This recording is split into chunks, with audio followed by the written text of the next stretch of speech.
Bien, donc, moi, sur le système que j'ai ici, système Mac, qui est ancien, comme je vous dis, c'est Monterey. Vous avez un système plus récent.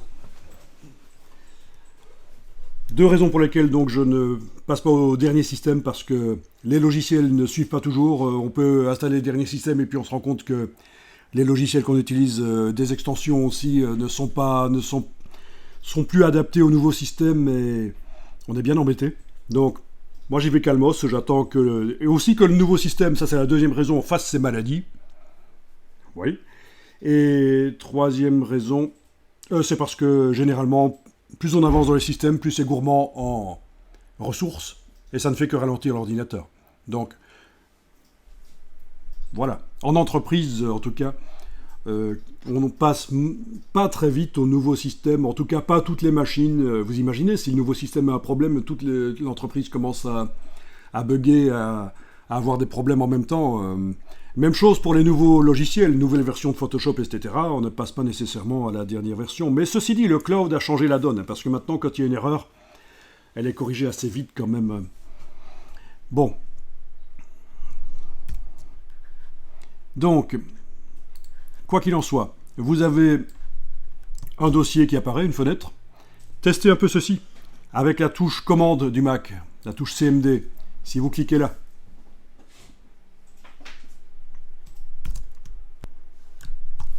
donc, touche commande, vous cliquez là-dessus, vous voyez le chemin. Pas de problème. Bon, ben là, vous pouvez éventuellement remonter jusqu'au nom de l'ordinateur. Ça marche pour vous? Vous voyez le disque dur là? Alors peut-être que vous le voyez aussi ailleurs sur le bureau, peut-être qu'il y a l'icône du disque dur, je ne sais pas, mais en tout cas, voilà un système qui marche dans tous les cas. Dans tous les cas, c'est d'aller au niveau de l'ordinateur et d'avoir une vue d'ensemble sur les choses. Et si vous faites sur l'icône du disque dur, là, un clic droit, lire les informations, ce qui correspond sur Windows à propriété, vous devriez voir les informations sur le disque dur. Et donc, notamment, ce qui nous intéresse, c'est la quantité de gigas disponibles. Donc c'est un disque dur de 1000 gigas chez moi, et je n'en ai que 154 disponibles à peu près, voilà. Alors de votre côté, qu'est-ce que ça dit? Il vous reste pas mal de disques durs? Donc toi, c'est par Finder réglage sur ton système qui est plus récent. Ici, Finder préférence et... Là, vous pouvez... Ah ouais, maintenant. Dans général. Ouais, là, vous pouvez... Et là, on peut décider que sur le bureau, les disques durs apparaissent, c'est ça? Ouais. Et une fois que tu as l'icône sur le bureau, tu fais un clic droit, lire les informations. D'accord, c'est ça, hein? Bah, oui. Ou alors, dans votre préférence, on voit déjà les informations sur les disques durs. Non, on ne voit pas le détail des disques durs connectés à l'ordinateur. Il y a certainement d'autres endroits où le faire. Alors, donc question bateau, les disques durs, ben, il faut les backuper. C'est assez important. Alors vous vous dites peut-être, il est encore en train de nous parler de technique, etc.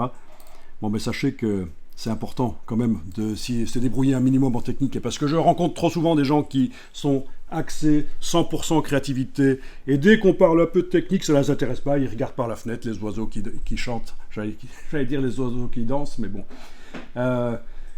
Et donc ce genre de personnes en entreprise, ils sont constamment, quasiment tous les jours, en train d'appeler leurs collègues. J'ai un problème, est-ce que tu pourrais pas m'aider? Ils sont en train d'onduler là.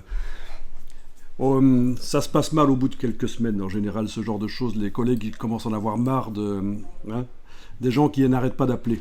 Donc, intéressez-vous un minimum à la technique, même si votre truc c'est la créativité. Voilà, ça c'est dit.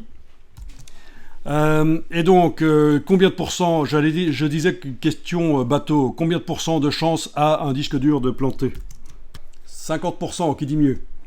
Réfléchissez à la question, combien de pourcents de chance a un disque dur de planter?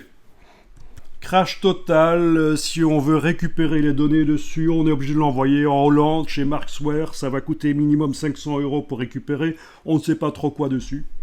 20% de chance, un disque dur a 20% de chance de crasher. Ça dépend de ce qu'on lui demande. Ok. Bon. Alors je vais vous donner la réponse. C'est pas sûr que vous allez l'accepter. Mais vous y réfléchissez et vous allez vous dire, évidemment que c'est vrai. Un disque dur a 100% de chance de cracher. C'est peut-être dans un jour, une semaine, un an, 5 ans, 10 ans, 15 ans, mais il va finir sa vie en crachant.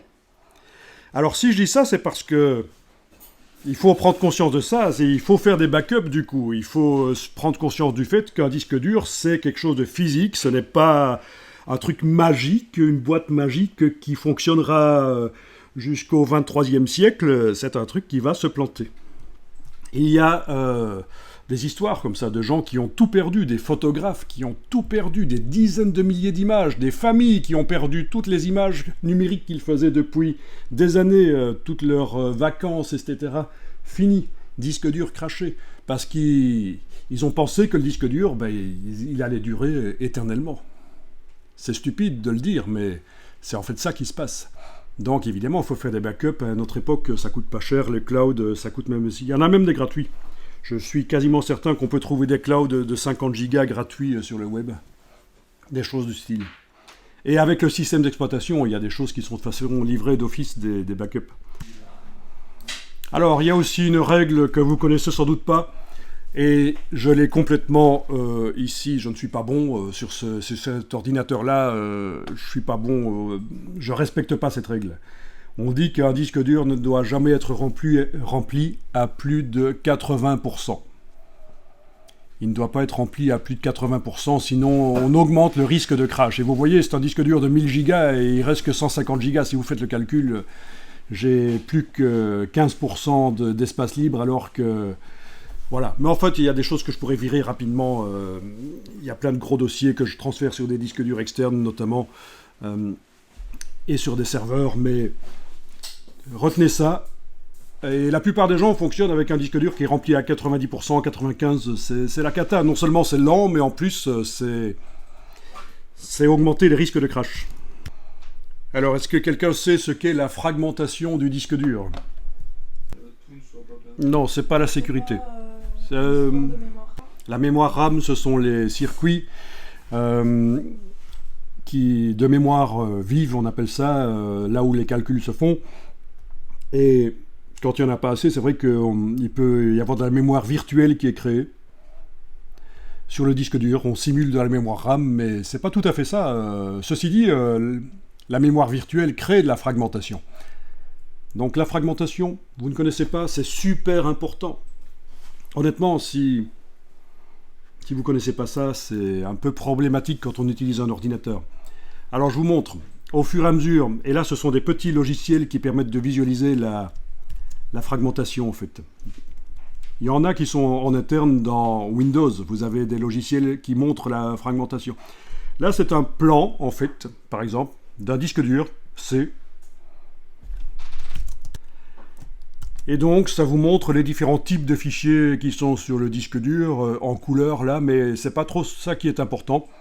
Ce qui est important, c'est de voir qu'il y a des trous. Donc, au fur et à mesure qu'on utilise un disque dur, les fichiers s'écrivent, et ils s'écrivent là où il y a de la place sur le disque dur. Donc, vous pouvez considérer que ceci est une visualisation quelque part de la surface du disque dur. Je simplifie l'explication ici. Et quand vous avez un gros fichier, il est même probable qu'il va s'écrire, il va commencer à s'écrire là où il y a de la place, et puis la suite du fichier va s'écrire ailleurs. Et donc vous avez un mapping, un espèce de registre de plan des fichiers sur le disque dur, c'est en interne dans le disque dur, qui lui permet de savoir, tiens, tel fichier, il est sur tel secteur, mais il continue sur tel secteur. Et ça, c'est ce qu'on appelle la fragmentation. À force d'avoir un disque dur sur lequel on écrit, on efface des fichiers, ça crée des trous, on réécrit d'autres fichiers, mais les fichiers sont gros, ils ne se mettent pas nécessairement tous en une pièce au même endroit. C'est la fragmentation, et évidemment, les accès disques, quand on fait de la lecture du fichier, ça prend plus de temps pour le lire, pour l'ouvrir, parce qu'il doit aller chercher à différents endroits. Donc la tête de lecture sur le disque dur doit voyager à différents endroits. Et c'est très mauvais. Donc plus vous utilisez un ordinateur et que vous écrivez des fichiers, vous les effacez, plus ça se fragmente. Donc c'est pour ça qu'il existe en interne dans Windows des systèmes de défragmentation que vous pouvez mettre en route et ça va bouger les petits bouts de fichiers, les remettre ensemble. Un fichier qui serait à 2 endroits différents, il va être réécrit à un endroit.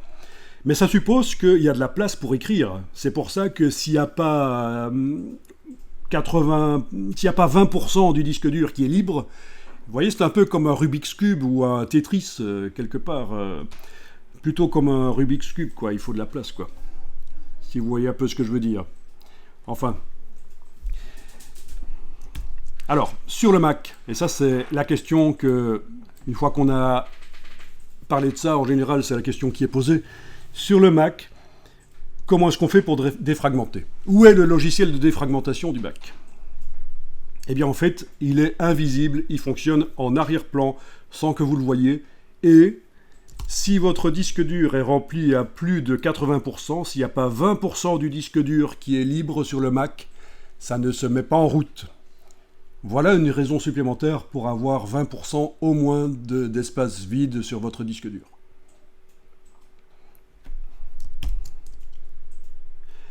Moi, j'ai rencontré un jour quelqu'un qui voulait revendre son Mac. Il l'avait depuis 1 an, mais il était super lent, ça n'allait pas. Il voulait le revendre vraiment pas cher. Bon, j'ai été honnête avec lui, hein, j'aurais pu lui racheter pas cher en disant « Oui, il y a certainement un problème avec ton ordi, avec un nouveau, ça va aller plus vite. » En fait, non, c'était juste ça, il fallait qu'il défragmente. Il savait pas. Enfin, il fallait qu'il défragmente, il fallait qu'il remplisse pas le disque dur à plus de 80% pour que ça défragmente. Mais c'était vraiment un ordi qui était très récent, mais malgré tout, il était lent, quoi.